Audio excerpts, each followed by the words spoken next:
Bonjour les gars, je vais essayer de reprendre un petit peu ces vidéos thématiques, je vais essayer d'en faire une par semaine, ça sera déjà pas mal.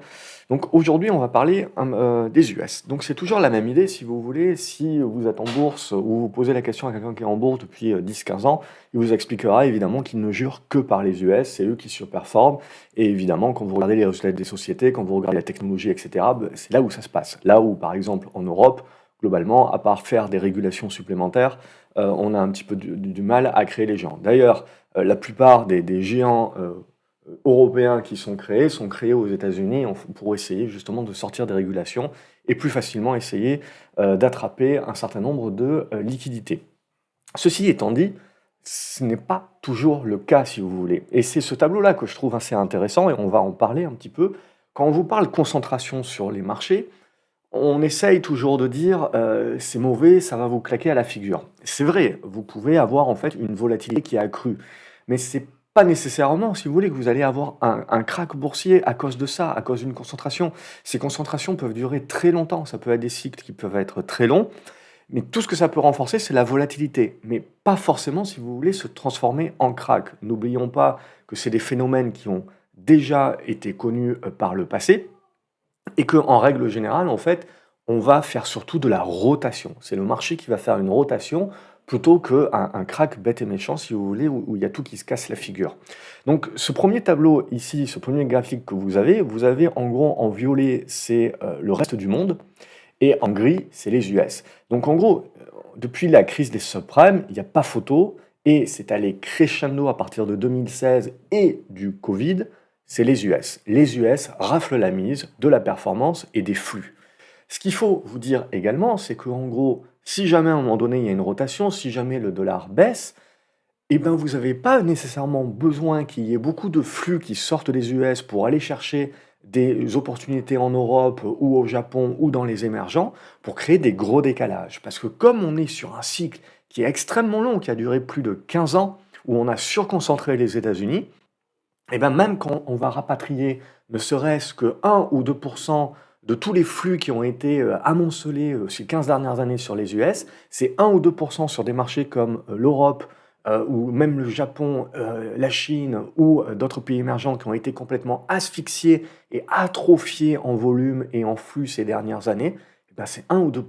Ça représente pas grand-chose pour les US dorénavant vis-à-vis de la capitalisation boursière mondiale où ils représentent 70, mais ça représente énormément pour des marchés européens. Donc ne sous-estimez pas ça, parce qu'à un moment donné, si vous voulez, les Américains vont bel et bien se dire que leur marché à eux commence à être un petit peu cher, et ils vont commencer à aller chercher ailleurs. Et ce ailleurs, si vous voulez, ça peut être des sociétés des mêmes secteurs d'activité qui leur ont permis de gagner des 100 et des 1000 ces dernières années, mais qui vont considérer comme étant peu cher, mais ne serait-ce qu'en amenant un tout petit peu de volume, comme les marchés sont atrophiés sur les marchés européens, ça crée des gros décalages. Et ça crée chez nous même des concentrations. Puisque chez nous, au lieu des 7 magnifiques, on a les granolas. Mais c'est exactement la même idée, si vous voulez. Le luxe, la santé, un petit peu, il y a de la technologie européenne aussi qui n'a rien à envier à la technologie américaine. Mais là aussi, on arrive dans des concentrations qui sont ultimes. Donc pour moi, c'est surtout des facteurs, si vous voulez, de volatilité. Donc ce que vous voyez depuis 2022 également, c'est qu'on commence du coup à avoir une performance plus ou moins équivalente avec le reste du monde, donc la partie violette. Et ce qu'il ne faut pas sous-estimer également, c'est que même si on vient d'un cycle de 15 ans où les États-Unis ont su performer, ça ne veut pas dire que ça va continuer. N'oubliez pas, moi quand j'ai commencé, on venait de sortir de la bulle Internet où les États-Unis également avaient surperformé pendant 6 ans ici, d'après le tableau, et ensuite, on a connu une performance à peu près équivalente avec le reste du monde jusqu'à 2003-2004. Et en 2004, il y a eu une grosse rotation qui a été effectuée. Cette rotation, ça a été une rotation vers les valeurs value, vers les valeurs cycliques. Et les flux sont allés chercher les valeurs européennes et les valeurs des pays émergents. Et c'est là qu'il fallait être jusqu'à la crise des subprimes globalement. C'est-à-dire, c'était pas sur la tech, mais globalement, c'était là où il y avait la performance. Donc évidemment, c'est quelque chose pour les moins de 20 ans où on va expliquer que ça n'arrive pas, mais il faut garder ça en ligne de compte quand on est investisseur, si vous voulez, et éviter d'avoir un biais cognitif qui est le biais de penser que ce qui s'est passé ces dernières années va continuer de se répéter les prochaines. Alors bien entendu, on parle énormément de l'intelligence artificielle actuellement, mais n'oubliez pas les trucs un petit peu terre à terre, bien sales, pas du tout ESG, qui peuvent être un certain nombre d'opportunités et vues comme des marges de sécurité, des valeurs défensives pour des personnes qui ont gagné des 100 et des 1000 et qui vont chercher un petit peu plus à équilibrer les portefeuilles, moins les concentrer et potentiellement sortir un petit peu quelques flux des US. Donc ça, pour moi, c'est important de toujours rappeler que les US, clairement, restent la première puissance mondiale. Clairement, c'est là où il faut être, c'est le premier marché mondial, c'est clair et net, mais ça n'empêche pas que vous pouvez très bien connaître plusieurs années où ils vont sous-performer à cause de leur surconcentration technologique, pourquoi pas, mais surtout parce que quelques flux qui sortent des US aujourd'hui peuvent avoir un impact vraiment très important sur des marchés européens émergents qui ont été atrophiés ces dernières années parce qu'il n'y a plus personne qui s'y est intéressé. Et on a continué de surconcentrer les États-Unis. Donc du coup, on remonte un petit peu dans le temps et on a ce graphique-là qui va remonter jusqu'au début du XXe siècle. Juste pour vous rappeler que la concentration des États-Unis dans la capitalisation mondiale actuelle, c'est également arrivé par le passé. Au début des années 2000, donc avec la crise des dot-com, on avait déjà une surconcentration sur les États-Unis, mais c'était également le cas lorsqu'on avait les Nifty 50s, en gros, là aussi, où post-Seconde Guerre mondiale, c'est les États-Unis qui ont capté l'essentiel des flux et qui ont capté donc l'essentiel de la capitalisation boursière mondiale. Donc on retrouve bien ça. Et en fait, l'entremède, si vous voulez, en entre-temps, en fait, qu'est-ce que ça a été? Ça a été le réveil du Japon. Donc avec la bulle japonaise qui vient juste de s'est résorbée, qui a mis 34 ans à revenir au même niveau, à ses plus hauts des années 90. Et donc vous le voyez, c'est la montée en puissance du Japon qui a réduit la capitalisation mondiale des USA. Mais si vous arrivez au début du siècle, avant les deux premières guerres mondiales, c'était essentiellement donc l'Europe, la Grande-Bretagne et la France notamment, et l'Allemagne, qui avaient les plus grosses capitalisations mondiales. Mais c'était quelque chose qui était assez diversifié quand même. Et petit à petit, après les deux guerres mondiales et après le Japon, on est, vous le voyez, revenu à une surconcentration des États-Unis. Ce qui ne veut pas dire que ça va rester indéfiniment comme ça. Ça ne veut pas dire que demain, vous n'aurez pas un certain nombre de pays émergents qui vont pouvoir faire comme ce qu'a eu fait le Japon dans les années 70-80. Donc c'est juste une question, si vous voulez, de jamais prendre pour acquis le passé et d'éviter ces biais cognitifs. Regardez dans les années 1900, regardez un petit peu comment étaient concentrées les bourses mondiales. Donc on l'a vu, c'était essentiellement le Royaume-Uni qui était la première capitalisation mondiale en 1900. Et regardez, 50% de l'indice, c'était du rail, du chemin de fer. Et c'était encore pire aux États-Unis, qui représentaient une capitalisation boursière moins importante, c'était le rail. Donc ce qu'il faut bien se dire, c'est que la révolution de l'intelligence artificielle ou la révolution de l'Internet il y a 20 ans, qui donc trustait et avec la technologie les premières capitalisations mondiales, il y a une raison fondamentale derrière, qui finit par accaparer de l'euphorie, qui va surconcentrer, qui va survaloriser, mais à la base, vous avez une raison fondamentale.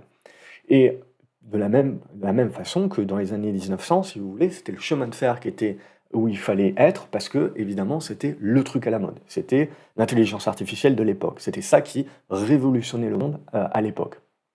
Et dorénavant, aujourd'hui, en 2024, vous voyez que la technologie va représenter plus d'un tiers de la capitalisation boursière mondiale, en vous disant que plus d'un tiers de la capitalisation boursière des US, en vous disant bien que les deux tiers de la capitalisation boursière mondiale, ce sont les US.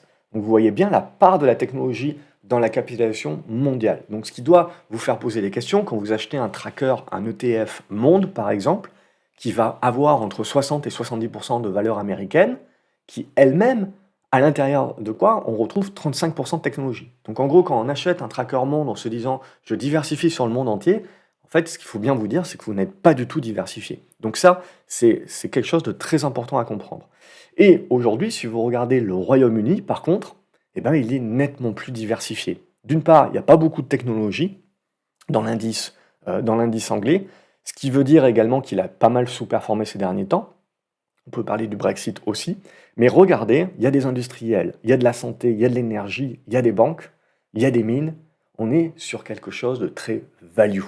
Quand vous allez regarder un certain nombre d'indices européens, on est sur des indices avec des valeurs value.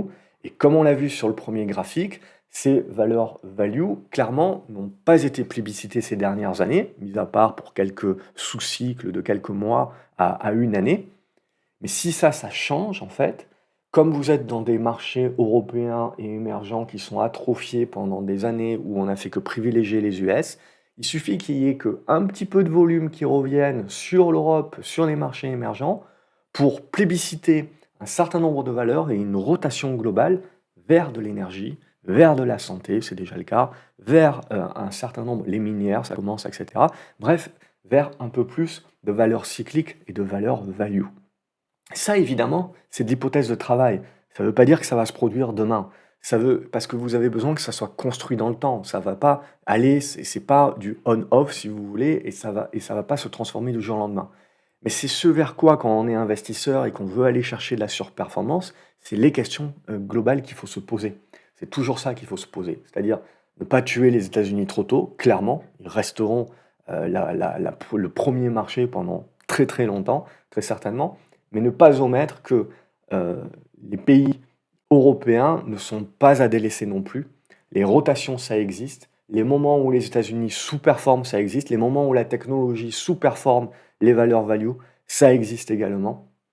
Et globalement, aujourd'hui, dans un monde où on parle de baisse des taux, mais où ces taux ne baisseront pas beaucoup plus bas que ce qu'on a connu par le passé, où on parle de baisse de l'inflation, mais cette inflation reste quand même plus élevée que ce qu'on a connu les dernières années, où on parle également des gouvernements, de l'endettement des gouvernements qui vont continuer de subventionner un certain nombre d'acteurs clés et d'industries, de choses avec des actifs tangibles, au-delà de la technologie. Bref, on a tout cet essor-là qui fait que aujourd'hui, globalement, il faut se poser ces questions-là de qu'est-ce qui va superformer demain?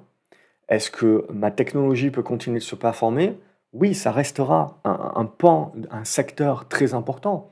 Mais ce qu'il faut bien vous dire, c'est que comme ça a tellement gagné en anticipation de ce qu'on va pouvoir produire ces prochaines années, probablement que les gains futurs seront, les rendements futurs seront moindres.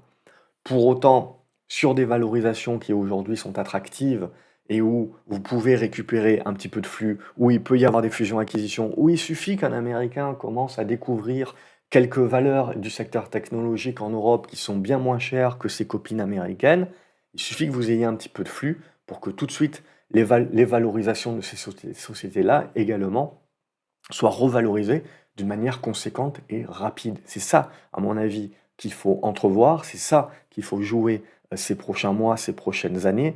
C'est ça l'hypothèse de travail, de surperformance éventuelle qu'on pourrait voir du marché. Au-delà de parler d'un krach boursier, plutôt y voir une rotation. Voilà pour cette vidéo, n'hésitez pas à me dire ce que vous en pensez dans les commentaires, à me proposer, vous, quels sont, dans cet état des lieux, les valeurs, les secteurs d'activité que vous trouvez les plus intéressants, les pays éventuellement que vous trouvez les plus intéressants qui peuvent éventuellement profiter de cela. Évidemment, il faut une baisse du dollar, c'est ça qui renforcera également le phénomène. Et je vous dis à la prochaine vidéo. N'oubliez pas de la liker, de la partager sur les réseaux et de vous abonner. Salut les graphes, à la prochaine.